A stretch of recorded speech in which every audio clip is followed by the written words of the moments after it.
र साथीभाइ आज मङ्गलबार है आज चाहिँ भेज हुन्छ हाम्रो फेरि मङ्गलबार र शनिबार चाहिँ र आजको दिनको खाना चाहिँ यस्तो चाहिँ फुलकोपी र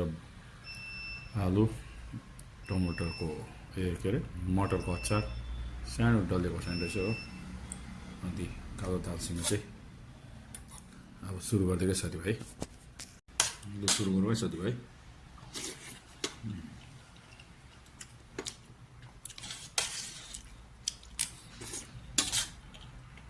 दामी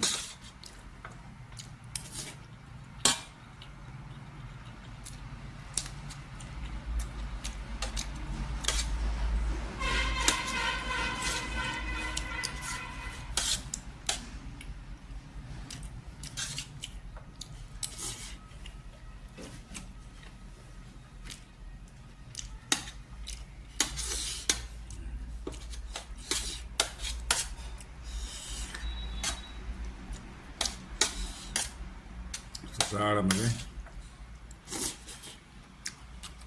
हप्पो चाल खानु मजा आउँछ गरम महिनामा चिसो खानुपर्छ हो जाडो महिना चाहिँ यसो तातो तातो भात